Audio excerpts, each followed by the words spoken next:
El año pasado, después de leer varias críticas elogiosas de Patria, la novela de Fernando Aramburu, compré un libro y lo leí en 4 días. Estamos hablando de 640 páginas. Un ejemplar regalé acá en Italia y 2 en Argentina, y todos quedamos agradecidos. Sin embargo, hay un argumento de la novela que más que no gustarme me molesta, y es lo que causa y justifica esta reflexión. Antes de proseguir, convendría aclarar que el comentario está dirigido a quienes ya leyeron la novela, porque hay cuestiones que voy a anticipar, y si alguien piensa leer el libro, es mejor que no las sepa. Alguna de las críticas que leí presenta la novela como una radiografía, un retrato del País Vasco durante los 30 años anteriores a la renuncia de la lucha armada por parte de ETA. Pero además, y más relevante, es el modo como suele presentarla Aramburu, es decir, como una obra que se propone infligir una derrota literaria a ETA por encima y más allá de la derrota político-militar sufrida. Es una idea que no solo funciona como una estrategia publicitaria para promocionar la novela, estrategia válida por lo polémica y provocativa, sino que forma parte del argumento del libro. Hay un capítulo en que un autor, sin ser nombrado, presenta una novela sin mencionar el título, cuyo objetivo, está dicho de manera explícita, es derrotar narrativamente a la organización etarra. Ahora bien, para ir al punto cuestionable para mí, tenemos que hacer un rodeo. Gorka, el hermano de José Mari, el etarra militante, es un autodidacta, un adolescente que se pasa los días leyendo.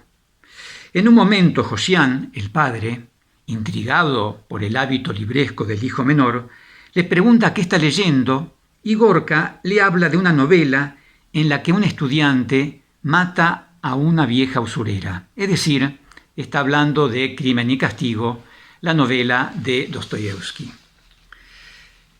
Después de haber leído Patria, vi la muy buena entrevista que Álvaro Avellán García le hizo a Aramburu, en la que Aramburu dice ser un admirador y lector de Dostoyevsky. A mí no me llamó la atención ese comentario. En primer lugar, por la referencia cuasi explícita a Crimen y Castigo, y en segundo lugar, por el alias de la víctima principal de Patria, es decir, Chato. Ese apodo lo relacioné de inmediato con Chatov, la víctima central de Demonios, una de las últimas novelas de Dostoyevsky. También Dostoyevsky podría haber dicho que lo que se propuso con Demonios fue infligir una derrota literaria a los nihilistas. Estos nihilistas eran, en rigor, socialistas, pero Dostoyevsky, cristiano acérrimo, prefería definirlos como nihilistas porque negaban la existencia de Dios. Por lo tanto, negaban la legitimidad del zar, cuya soberanía supuestamente bajaba desde las alturas, y en consecuencia despreciaban los valores cristianos arraigados en el pueblo ruso. La historia de Demonios, yo la leí hace años, pero recuerdo las líneas generales que bastan para expresar lo que quiero decir de Patria. Es la historia de un grupo de revolucionarios que se propone instalar el socialismo en Rusia. Y el primer paso es tomar el poder de un pueblo mediante la generación de disturbios, de acciones violentas, y el acto más importante con el que quieren presentarse en sociedad es matando a Chatov, un estudiante que en un primer momento formó parte del grupo subversivo, pero que luego de conocer a los referentes más importantes, decidió retirarse y recuperar su cristianismo. De hecho, Chatov es el personaje de la novela que encarna los valores de la concepción cristiana. En cambio, los valores del nihilismo socialista, están encarnados básicamente en tres personajes: Stavrogin, líder del movimiento, un aristócrata, un hombre culto e inteligente; segundo, Verhovensky, un hombre culto también, político, más astuto que inteligente, gran orador, hábil para seducir y manipular a las masas. Y un tercer personaje, Kirillov, un ingeniero arquitecto, pero como veremos, más filósofo que ingeniero. Entonces, y en primer lugar, tenemos a Chatov y Chato. ¿Es una casualidad, una coincidencia o es un guiño con el que Aramburu quiso homenajear a Dostoyevsky y su novela Demonios, en la que se ha inspirado para escribir su propia obra? Es una hipótesis, una herramienta para el análisis que me propongo hacer. Mi conjetura es que, en algún sentido, en líneas generales, Patria es Demonios, recreada en la España durante el periodo 1980-2011 en relación a ETA. Veamos los elementos que Aramburu rescata de Dostoyevsky. En la mencionada entrevista, Aramburu dice que él no abre juicio sobre los personajes de su historia. En todo caso, los deja que actúen y que luego cada lector saque sus propias conclusiones. Eso mismo hacía Dostoyevsky, pero con una picardía que Aramburu también hace suya. ¿En qué consiste la picardía? Consiste en que, si bien ambos autores no abren juicio ético sobre los pensamientos, dichos y acciones de los personajes a los que se proponen derrotar narrativamente, les hacen cometer ciertos actos cuya bajeza los deja muy mal parados desde un punto de vista moral. Por caso, Stavrogin se casa con una mujer con deficiencias mentales y físicas y se casa por haber perdido una apuesta entre amigos. Apostaron y el que perdía tenía que casarse con fulanita, y Stavrogin fue el que perdió. Esa pobre mujer termina asesinada y el propio marido confiesa que algo tuvo que ver con el homicidio. Y como si fuera poco lo de su esposa, viola a una nena de 11 años. Verhovensky no llega a tales extremos, pero es un tipo que tiene la idea de que el fin justifica los medios y por tanto todo vale mentir, engañar para la conquista del poder. Stavrogin y Verhovensky son dos personajes cuyos actos los descalifican éticamente sin necesidad de emitir un juicio sobre ellos. La misma técnica utiliza Aramburu. Recordemos que los personajes de Patria que encarnan el proyecto ETA son básicamente tres: José Mari, el comando etarra, Miren, su madre, y el sacerdote Don Serapio. ¿Qué sucede con Miren? En aras de la brevedad debo simplificar los argumentos. Me voy a valer de aspectos puntuales que pueden operar como símbolos de los personajes. Como suele decirse, para muestra basta un botón. Estamos entonces con Miren. Su hija Arantxa y su nieta adolescente están de vacaciones en Mallorca. Arantxa sufre un ictus y Miren va en su auxilio. Es una abuela que se lleva mal con la nieta, nunca una palabra cariñosa, ni para la nieta, ni para la hija, ni para el marido, ni para Gorka. El ex marido de Arantxa llega unos días después para llevarse a su hija y Miren le dice más o menos: te llevas a tu hija y a mí me dejás con todo el bulto. Por Arantxa, delante de ella, sabiendo que, pese a no poder expresarse de manera alguna, escucha y entiende todo. El ex yerno, sorprendido, le dice: yo jamás hubiese dicho tal cosa, pero estoy separado de Arantxa y ella es tu hija. Así es como la calidad ética de Miren queda de un solo golpe expuesta en carne viva frente al lector. ¿Qué podemos señalar de José Mari? Estando en territorio francés, esperando el entrenamiento militar, le pregunta a un compañero: ¿quién tiene el récord de ejecuciones en ETA? No sé. ¿Por qué?, le pregunta el otro. Porque yo quiero ser el militante más sanguinario. Esa es la ilusión de Joyemari, el anhelo íntimo de su proyecto revolucionario. ¿Y qué ocurre finalmente con don Serapio, el sacerdote? Parece que cuando una mujer se le acerca para pedirle un consejo o simplemente para hablar, a él le gusta tocarlas, el brazo, el hombro. Es un tocón. Tiene afición al afecto dérmico, dice jocosa y brillantemente el narrador. En Argentina diríamos es un toquetón. Amén de alentar a la juventud, siempre de manera indirecta, solapada, a enrolarse en las filas de ETA. De modo tal que los tres personajes que encarnan el proyecto etarra salen moralmente muy mal parados en la novela de Aramburu, tal como salen mal parados Stavrogin y Verhovensky, los dos líderes nihilistas en Demonios. Pero a diferencia de Aramburu, Dostoyevsky les concede a ambos personajes, y también a Kirillov, un nivel intelectual de envergadura. Es gente culta, amén de inteligente y, como veremos, con capacidad de autocrítica. Abro un paréntesis. Esta concesión que Dostoyevsky hace a los tres personajes tampoco es inocente. En su concepción filosófica, antropológica, siempre está la contraposición entre razón y sentimiento. La razón, la inteligencia, son los símbolos de la Europa occidental. El sentimiento es el símbolo del pueblo ruso.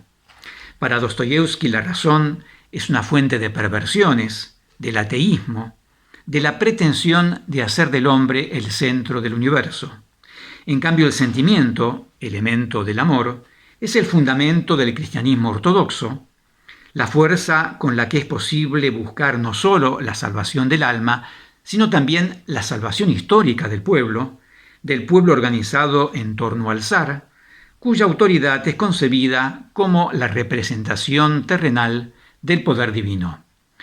Dostoyevsky, gran escritor, pero pocos tan retrógrados como él. De forma tal que, aún sin inocencia, Dostoyevsky dota a los personajes nihilistas de Demonios de un alto nivel de inteligencia y cultura. No sucede así en la novela de Aramburu. Aquí Aramburu se separa de Dostoyevsky, y estimo que las consecuencias de ello no son narrativamente felices. No hace falta ser demasiado perspicaz para darse cuenta de que los tres personajes de Patria que encarnan el proyecto ETA no son cultos, no son inteligentes, no tienen capacidad de autocrítica, ni remotamente. Miren, volvemos a la estrategia para muestra basta un botón. Miren, como ama de casa, se dedica a cocinar pescado. Pescado al mediodía, pescado para la cena. Hoy, mañana, durante meses, durante años, la familia está harta de comer pescado, pero la cabeza de Miren no le da como para variar el menú. Joyemari no lee. No solo que no le gusta leer, sino que se burla de Gorka por ser un lector empedernido. Lo considera una debilidad.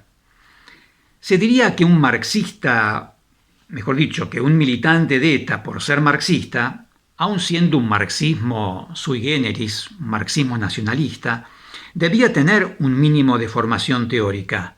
Alguna lectura hay que hacer para poder hablar de socialismo científico. Bueno, Joyemari no tocó un libro ni antes de ingresar a ETA como militante activo, ni tampoco tenemos noticias de que lo haya hecho durante los años que lleva de encierro. Por último, don Serapio. A Miren no le gusta que Vittori venga de visita al pueblo y le pide al sacerdote que hable con ella. Don Serapio, como un vocero de Miren, un triste mandadero, portador de un mensaje absurdo, se presenta ante la viuda y le dice que en aras de la paz del pueblo sería conveniente que dejara de venir. Vittori lo desarma y deja en ridículo con una observación elemental.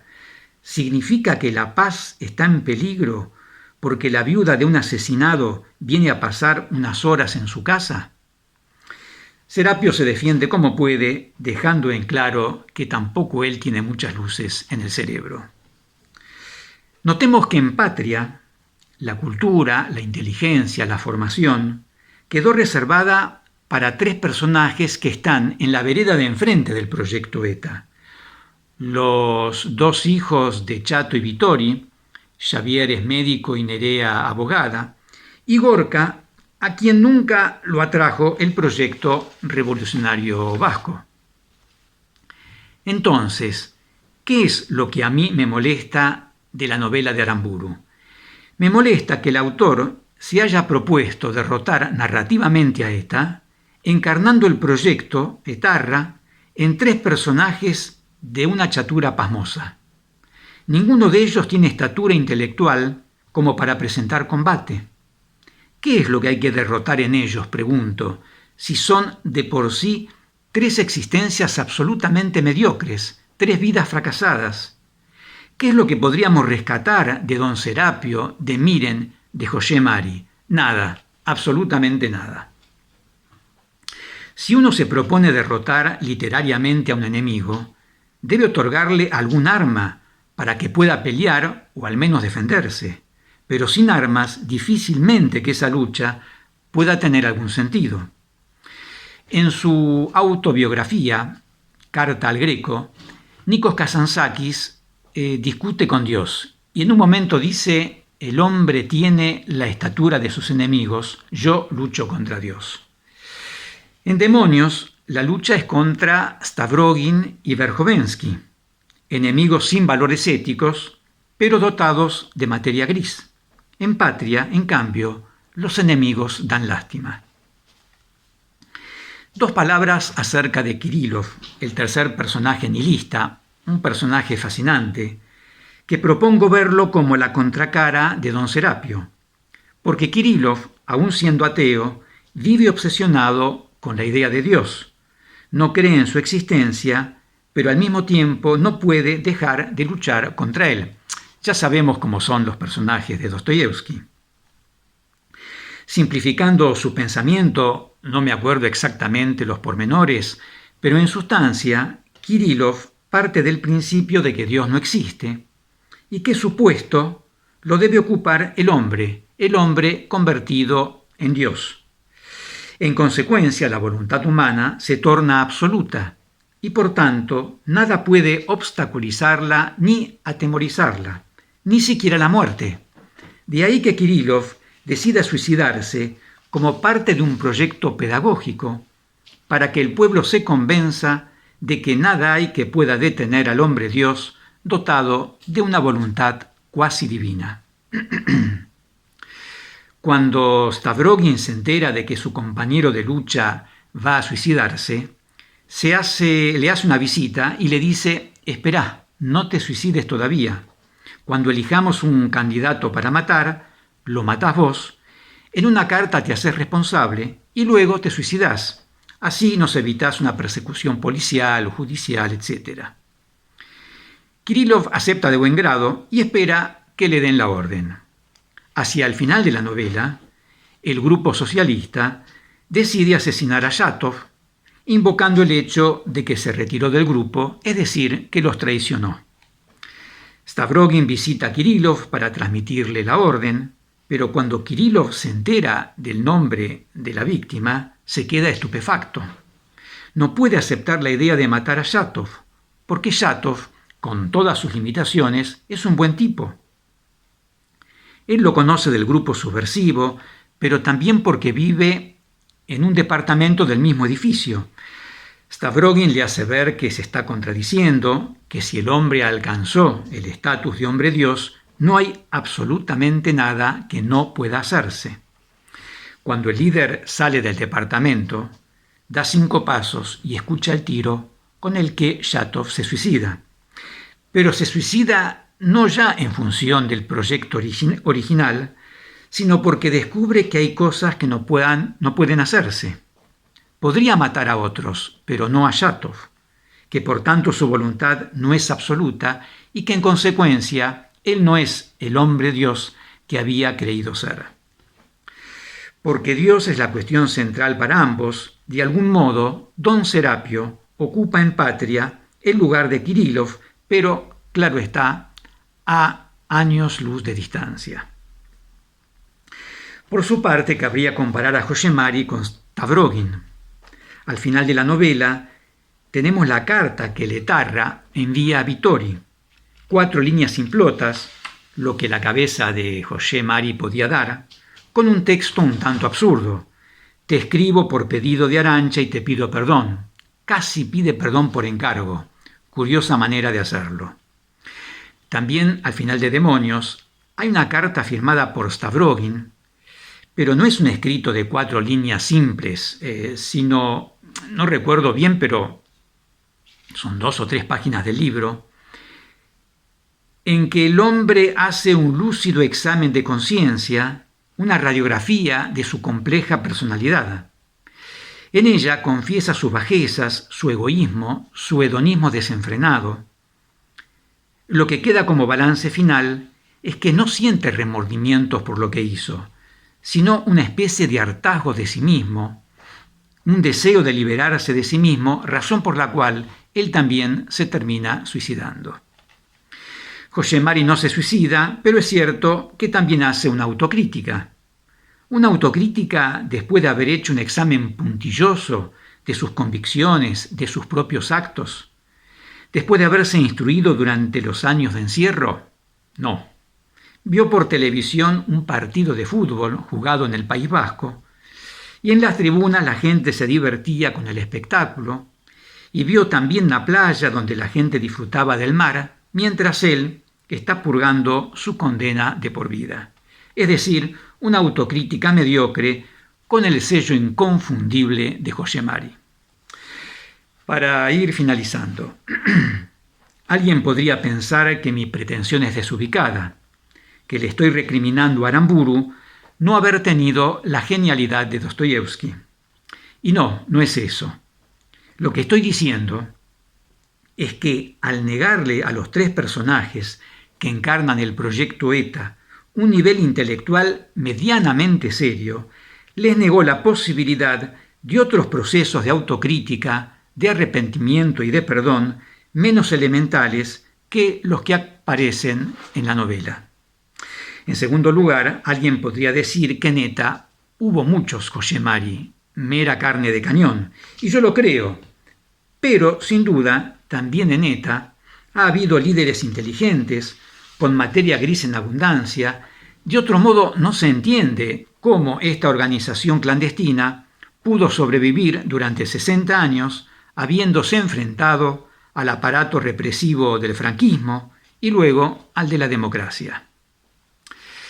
Decir, como leí en alguna crítica, que la novela se propone hacer un retrato de la sociedad vasca durante los años de plomo me parece correcto, absolutamente atinado. En cambio, la pretensión de derrotar literariamente a ETA me parece, en todo punto, una pretensión fallida.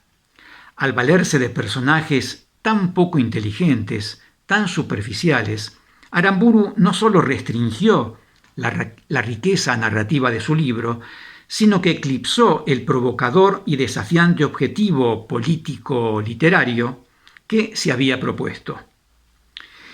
Fuera de esto, la novela es una gran novela, sobremanera por los recursos literarios que maneja el autor y los maneja con solvencia. Son muchos, pero señalo 2, los saltos temporales y la alternancia de los narradores en tercera y primera persona, más un tercer narrador, el texto mismo, que irrumpe cada tanto solicitando aclaraciones, procedimientos que he disfrutado y agradezco. Para los que creemos que en la literatura importa no solo el qué, sino también el cómo, con Patria tenemos garantizada una fecunda experiencia de lectura. Por lo tanto, la voy a seguir recomendando, a pesar de la cuestión puntual que no me convence, que no comparto y casi me molesta. Gracias por la atención.